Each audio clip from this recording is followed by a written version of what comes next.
Hello everyone, আমি আবারও চলে এসেছি আমার একটা নতুন ভিডিও নিয়ে। তো শীতকাল তো খুব একদম জোরদার পড়েই গেছে। তাই কার কার বাড়িতে কড়াইশুঁটির কচুরি হচ্ছে আমাকে কমেন্ট করে জানাও। সেদিনকে কিন্তু আমাদের বাড়িতেও হয়েছিল একদম বেশি করে পুরভরা কড়াইশুঁটির কচুরি, আর তার সাথে ছিল আলুর দম। এটা হচ্ছে আমার শীতকালীন কেন সারা বছরের ফেভারিট একটা ডিশ। তারপর আমার স্টুডেন্ট যে চকলেট গুলো দিয়েছিল সেগুলো তোমাদের সাথে একটু শেয়ার করে নিলাম। এবার অনেকেই ভাবতে পারো যে এটা হয়তো শো অফ করছে, চকলেট গুলো খুলে খুলে দেখাচ্ছে।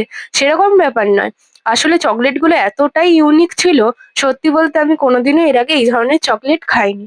তাই জন্যই তোমাদের সাথে শেয়ার করা। এটা হচ্ছে চকলেট পিৎজা, মানে একটা বিস্কুটের মধ্যে চকলেটে ডিপ করা, তার উপরে ছিল ড্রাই ফ্রুটস। খেতে খুবই ভালো ছিল প্রত্যেকটা আইটেম। তারপর আরেকটা চকলেট ছিল, এটা তো আমার সব থেকে ভালো লেগেছে, এটার নাম হচ্ছে ম্যাঙ্গো স্যান্ডউইচ। তো এটা খুলে একটু দেখাচ্ছি তোমাদেরকে, দেখো পুরো মিষ্টির মতো দেখতে।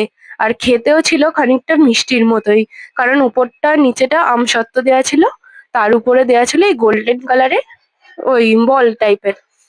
তো যাই হোক, এভাবেই আজকে আমার ভিডিওটা শেষ হচ্ছে। সো গাইস, সবাই ভালো থেকো, টাটা।